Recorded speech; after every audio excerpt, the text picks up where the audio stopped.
Bonsoir et bienvenue dans cette nouvelle émission de Mélodie Nocturne. Ce soir, jazz, 100% jazz. Enfin, jazz, ce sont des artistes qui mélangent tellement de territoires musicaux que ça va être un peu plus compliqué que ça. Alors, si vous ne connaissez pas mes deux invités, vous avez de la chance, car vous allez les découvrir et les aimer comme je les aime. Et si vous les connaissez, vous avez aussi de la chance. Bref, c'est moi qui ai énormément de chance d'accueillir sur ce plateau Marion Rampal, chanteuse, et Louise Jaloux, qu'on ne présente plus non plus, bandéoniste.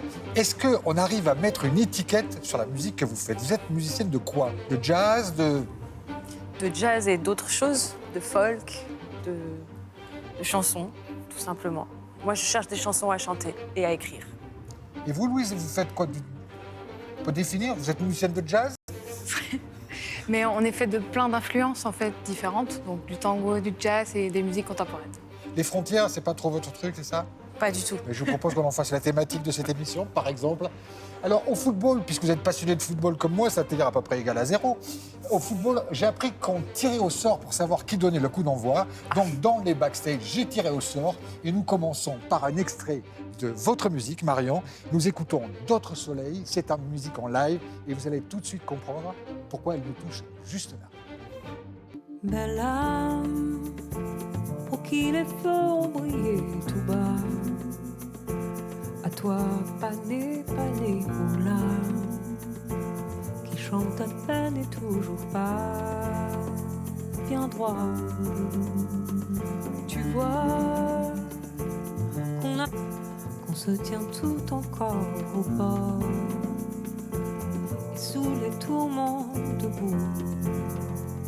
Tu vas.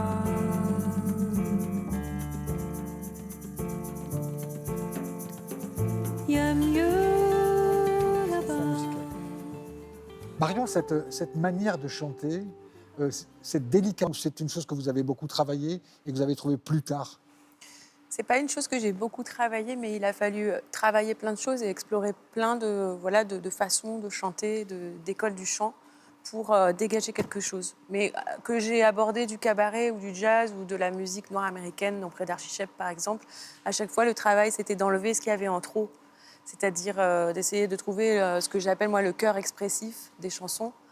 Et pour l'album Tissé, là, que j'ai écrit, que j'ai sorti il n'y a pas très longtemps, il y a eu un travail d'encore plus enlevé, encore plus refond, enfin de la voix de la berceuse, de la voix à l'oreille, quelque chose le plus intime possible. Cet album Tissé, justement, Tissé, pourquoi vous avez choisi ce titre?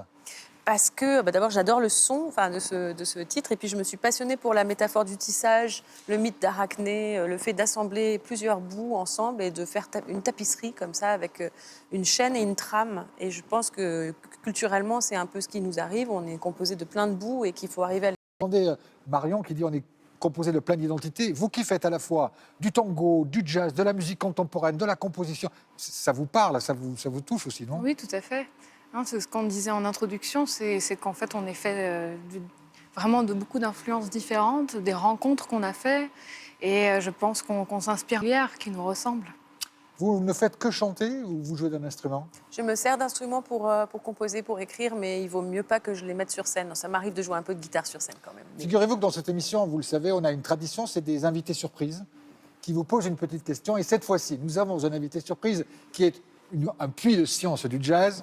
C'est évidemment le directeur de la rédaction de notre partenaire Jazz Magazine, Fred Goati. Fred Goati, qui a une petite question à poser à Marion Rampal. Bonsoir Marion Rampal. J'ai ouï dire que vous étiez une excellente guitariste de salon.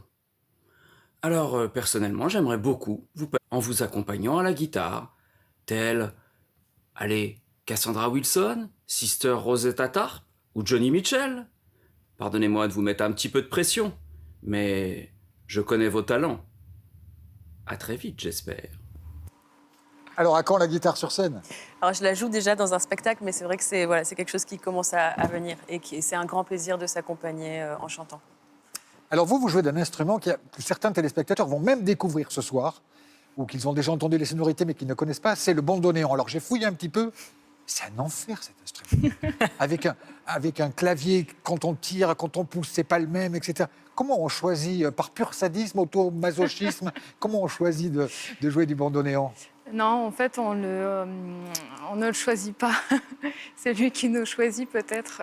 J'ai commencé en fait à l'entendre très très jeune. Ma sœur en jouait. On a eu la chance d'habiter la ville de Gennevilliers qui a créé les premières classes de bandoneon en Europe. Et voilà, c'est par pur hasard que j'ai commencé cet instrument et par le biais de ma sœur. Évidemment, c'est lié à un pays, à certains artistes liés à ce pays, c'est l'Argentine. Comment l'amour de l'Argentine va avec le bandoneon? Ben, on apprend forcément cette culture parce que c'est un instrument qui s'est développé principalement dans le tango, bien qu'il soit né en fait en Allemagne.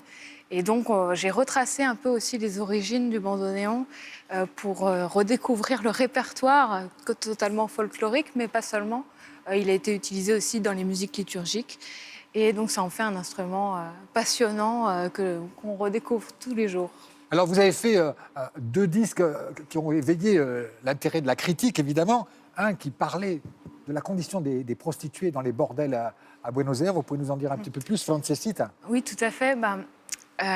Francesita, c'est la petite française. Et en fait, c'était aussi pour retourner sur les traces de l'origine du tango, enlever cette image qu'on a du tango traditionnel, lui en donner une nouvelle, une neuve, j'espère. En tout cas, mon image C'est une, c'est du une tango. musique de mauvais garçon, en fait, c'est ça? C'est né dans les bas-fonds.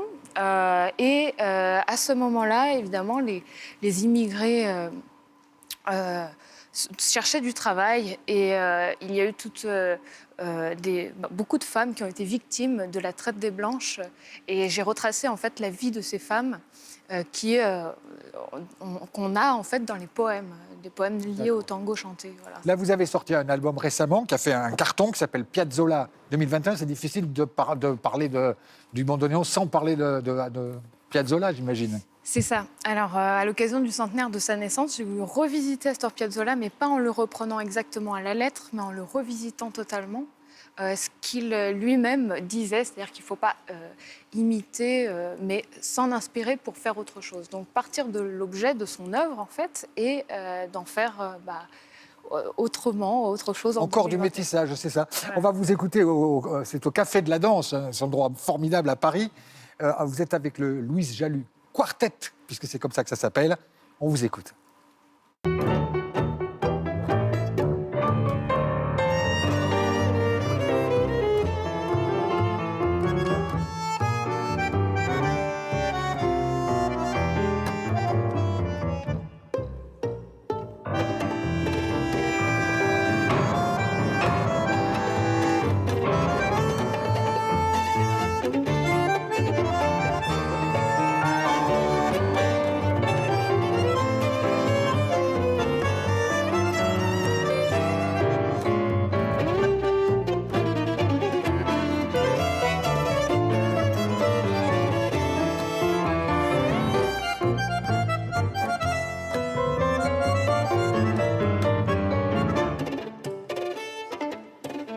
Marion, quand vous aussi qui voyagez de la musique cajun, du blues, du gospel, quand vous entendez une jeune Française comme Louise en train de jouer ce tango savant, ça vous inspire quoi?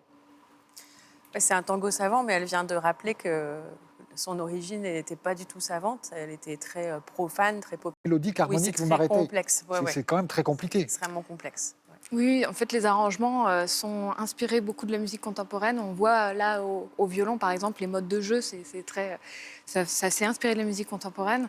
Alors, on a cette tradition dans le tango, en fait, de s'emparer d'un thème et de l'amener ailleurs. Là, on vient d'écouter Sourd, qui est un célèbre tango. Là-bas, c'est comme une chanson française. Hein.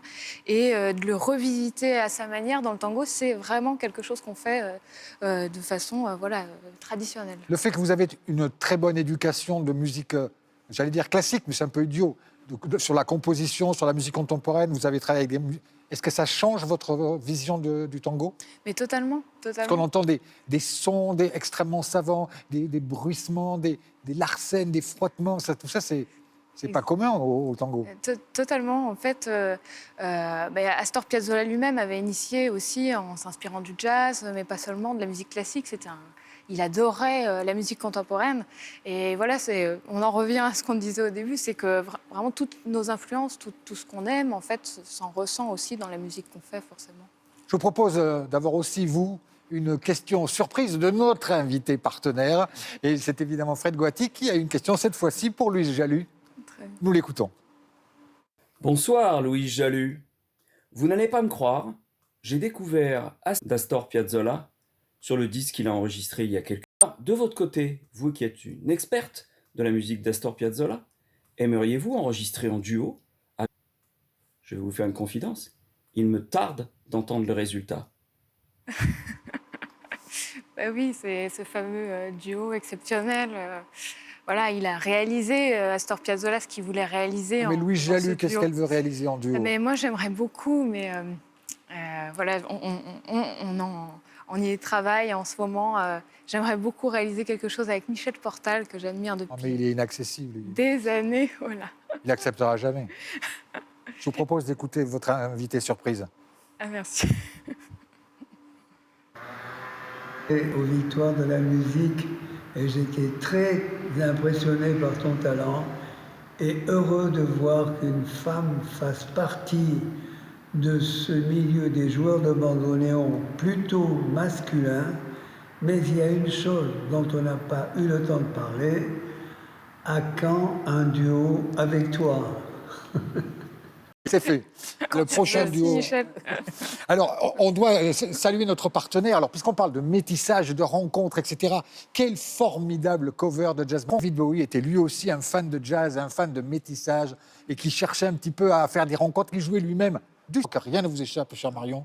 Et donc, ce numéro, j'ai raté quelques concerts, pardonnez-moi, car je dévorais de A à Z les conseils de un an de jazz, le best-of 2022 de Jazz Magazine, et j'ai découvert plein de choses absolument merveilleuses. Je vous le conseille. Alors, évidemment, nous allons enchaîner avec un peu de jazzman absolument extraordinaire avec qui vous travaillez. Vous pouvez nous dire, Archie Shepp, c'est qui, c'est quoi, c'est comment de travailler avec une légende comme Archie Shepp? C'est un cadeau permanent. C'est un grand honneur de côtoyer Archie et d'apprendre autant de choses auprès de lui, de l'accompagner sur bien des répertoires maintenant, puisque ça fait à peu près 10 ans qu'on travaille ensemble. Il vous guide la manière de chanter? Beaucoup sur la manière de chanter. Au début, un peu entendu entre nous et on échange beaucoup autour de ça. Il se met à beaucoup plus chanter aussi, Archie, ces derniers temps. C'est un chanteur extraordinaire. C'est un mais chanteur là, de blues incroyable. en fait, on chante beaucoup plus tous les deux ensemble et on découvre plein de choses Et si on vous écoutait, extraordinaires, quoi. si on vous écoutait dans Ballad for a Child, peut-être un mot sur ce thème? C'est un thème qu'il a écrit pour sa suite Attica Blues et qui est une sorte de magnifique berceuse, quoi, à la fin de cette œuvre très, très militante politiquement. Voilà. Ballad for a Child, Archie Shepp, Marion Ropal. Don't know why I care. A tree is a work of God that only lasts a little while.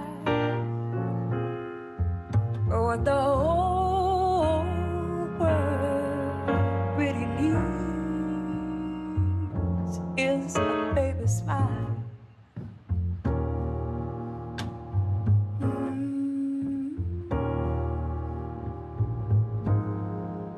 I'd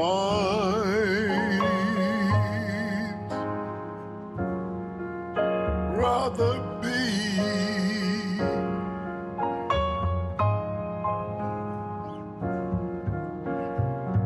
a plant than a child in this lane. Not a child, not a man. Ça file la chair de poule, c'est parce que ce qu'il chante est incroyablement simple. Moi, ça me bouleverse. C'est comme un cœur immense, quoi, comme une âme immense qui s'ouvre dès que Archie chante. Je vous propose d'écouter la dernière question d'une de vos invités surprises, la chanteuse Sandra Nkake.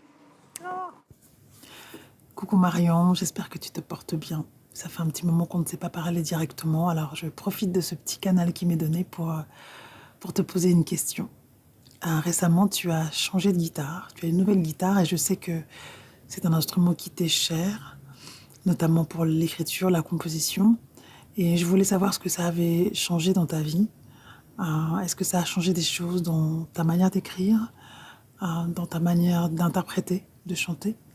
Et aussi savoir si tu comptais jouer de la guitare dans tes prochains concerts.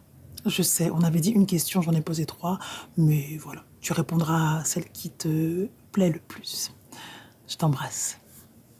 Alors là, si vous ne jouez pas de la guitare, la prochaine fois, ça va très, très mal se Je vais passer. répondre juste à la première partie, mais oui, ça a changé beaucoup de choses de reprendre la guitare. En fait, c'était mon premier instrument d'adolescente qui écrivait des chansons, et de revenir à cet instrument, ça m'a replongé dans cette originale d'écrire, voilà, et de chanter.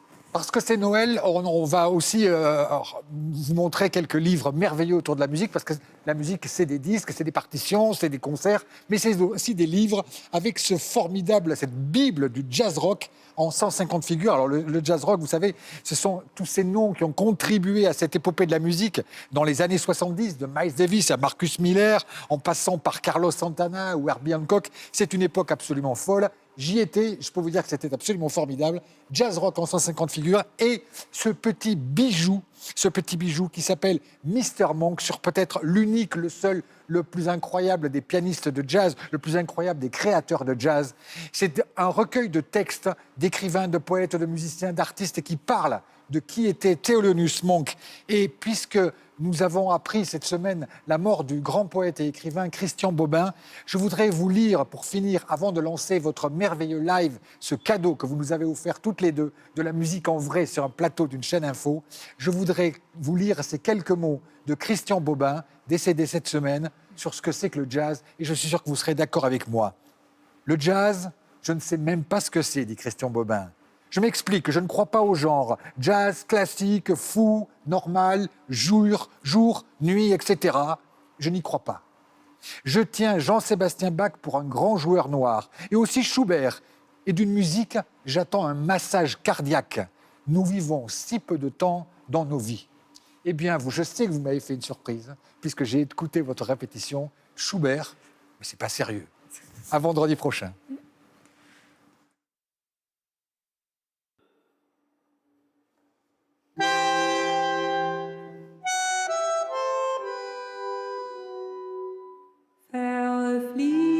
Verfließet viel geliebte Lieder zu Meere der Vergessenheit.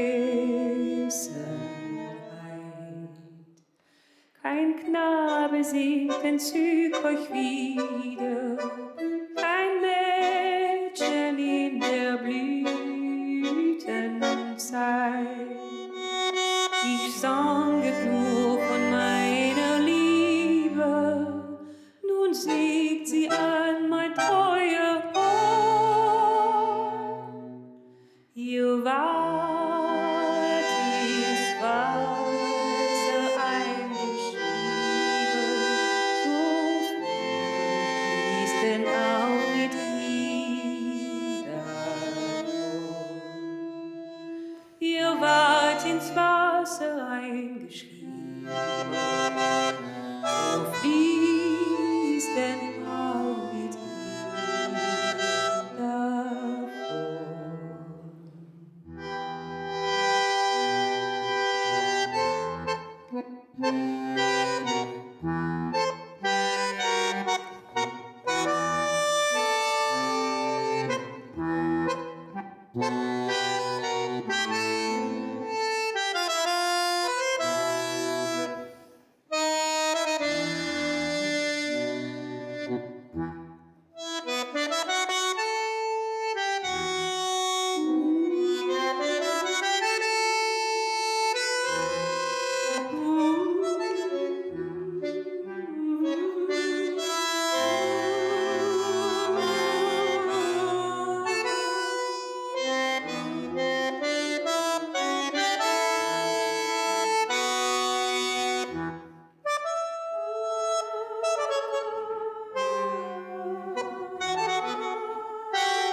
ihr wart ins Wasser eingeschrieben.